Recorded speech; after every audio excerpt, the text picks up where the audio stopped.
Galileo Galilei का जन्म 15 फरवरी 1564 को पीसा, इटली में हुआ था।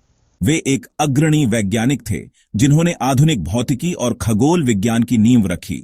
उन्हें अक्सर आधुनिक विज्ञान के पिता के रूप में जाना जाता है। गैलीलियो अपने 6 भाई बहनों में सबसे बड़े थे। उनके पिता विंचेंजो गैलीली एक संगीतकार और संगीत सिद्धांतकार थे, जिन्होंने गैलीलियो को वैज्ञानिक अनुसंधान के लिए प्रोत्साहित किया। प्रारंभ में गैलीलियो ने पीसा विश्वविद्यालय में चिकित्सा की पढ़ाई शुरू की, लेकिन जल्द ही उन्होंने गणित और भौतिकी पर ध्यान केंद्रित किया। गैलीलियो के प्रारंभिक योगदानों में से एक था गति का अध्ययन। उन्होंने अरस्तु के उस लंबे समय से चले आ रहे विश्वास को चुनौती दी कि भारी वस्तुएं हल्की वस्तुओं की तुलना में तेजी से गिरती है।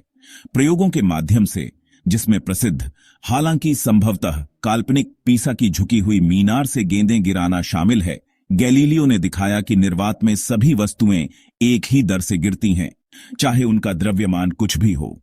गैलीलियो के सबसे महत्वपूर्ण योगदान उनके दूरबीन के उपयोग के माध्यम से आए, जिसे उन्होंने सुधारा और आकाश का अवलोकन करने के लिए इस्तेमाल किया। 1609 में उन्होंने बृहस्पति के 4 चंद्रमाओं की खोज की, जिन्हें अब गैलीलियन चंद्रमा के रूप में जाना जाता है। इस खोज ने ब्रह्मांड के भूकेंद्रीय मॉडल के खिलाफ मजबूत प्रमाण प्रदान किए। गैलीलियो ने शुक्र के चरणों, चंद्रमा की खुरदरी सतह और नंगी आंखों से अदृश्य अनगिनत सितारों का भी अवलोकन किया। इन अवलोकनों ने कोपर्निकस द्वारा प्रस्तावित हेलियोसेंट्रिक मॉडल का समर्थन किया, जिसमें कहा गया कि पृथ्वी और अन्य ग्रह सूर्य के चारों ओर घूमते हैं।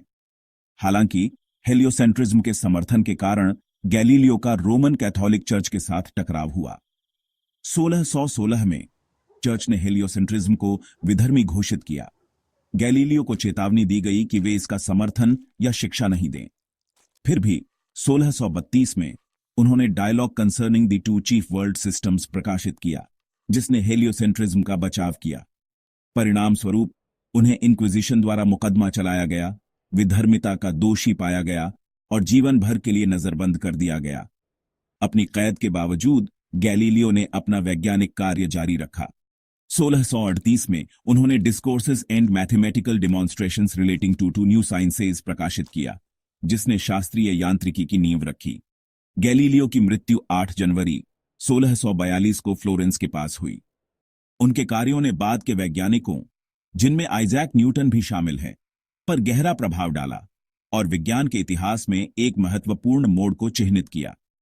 आज गैलीलियो को एक साहसी विचारक के रूप में मनाया जाता है, जिन्होंने स्थापित दृष्टिकोणों को चुनौती दी और मानवता की ब्रह्मांड की समझ को विस्तारित किया।